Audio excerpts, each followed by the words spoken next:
دوستو، ایک مرتبہ ایک یہودی حضرت عمر رضی اللہ تعالی عنہ کی خدمت میں حاضر ہوا اور نہایت ادب کے ساتھ مخاطب ہوا۔ اے مسلمانوں کے خلیفہ، میں ایک یہودی ہوں اور میں نے سنا ہے کہ مسلمانوں کا دین سچ میں اس آخری نبی کا دین ہے جس نبی صلی اللہ علیہ وآلہ وسلم کا ذکر ہماری الہامی کتابوں میں موجود ہے۔ اے خلیفہ دوم، میں آپ سے کچھ سوالات کرنا چاہتا ہوں۔ اگر آپ نے میرے ان سوالات کا اس طریقے سے جواب دیا کہ ان جوابات کو میری عقل تسلیم کر لے تو میں اپنا دین چھوڑ کر آپ کے دین کی پیروی کروں گا۔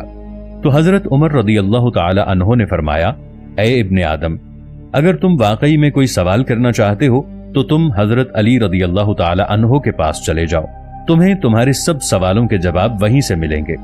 تب وہ یہودی حضرت علی رضی اللہ تعالی عنہ کے پاس پہنچا اور نہایت ادب و احترام سے مخاطب ہوا، اے حضرت علی رضی اللہ تعالی عنہ، میں نے اپنی الہامی کتابوں میں سنا ہے کہ یہ دین ایک سچے نبی کا دین ہے۔ اگر ایسا ہی ہے تو میں آپ سے کچھ سوالات کرنا چاہتا ہوں تاکہ ان کے تسلی بخش جوابات سن کر میں آپ کے دین کی پیروی کر سکوں۔ حضرت علی رضی اللہ تعالی عنہ کہنے لگے کہ اے ابن آدم، مجھ سے جو بھی سوالات کرنا چاہتے ہو بلا جھجک کہو، میں تمہیں ان کے صحیح جواب دوں گا۔ تب وہ شخص کہنے لگا، میرا سب سے پہلا سوال یہ ہے کہ وہ ایسی کون سی چیز ہے جس کے نہ ہاتھ ہیں، نہ پاؤں ہیں، نہ جسم ہے، سارے کا سارا منہ ہے۔ میرا دوسرا سوال یہ ہے کہ زمین پر وہ کون سی ایسی چیز ہے جو ہر وقت چلتی ہی رہتی ہے، کبھی رکتی نہیں۔ میرا تیسرا سوال یہ ہے کہ روئے زمین پر ایسا کون سا درخت ہے جو بغیر پانی کے پیدا کیا گیا تھا۔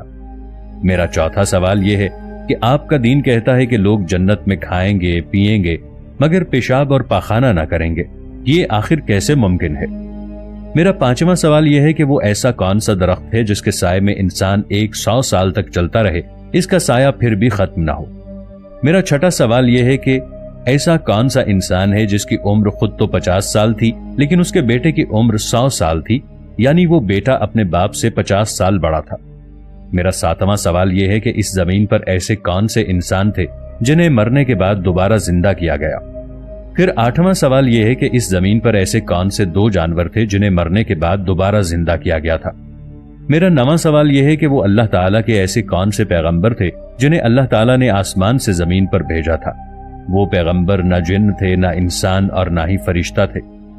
میرا 10واں سوال یہ ہے کہ جب حضرت موسیٰ علیہ السلام نے اللہ تعالیٰ سے کلام کیا تھا تو کیا حضرت موسیٰ علیہ السلام سے پہلے اور حضرت آدم علیہ السلام کے بعد ان کی اولاد میں سے کسی کے ساتھ اللہ تعالیٰ نے کوئی کلام کیا تھا؟ اگر کلام کیا تھا تو کس سے کلام کیا تھا اور کیا کلام کیا تھا؟ حضرت علی رضی اللہ تعالی عنہ نے فرمایا، تمہارا پہلا سوال یہ ہے کہ وہ ایسی کون سی چیز ہے جس کے نہ ہاتھ ہیں، نہ پاؤں ہیں،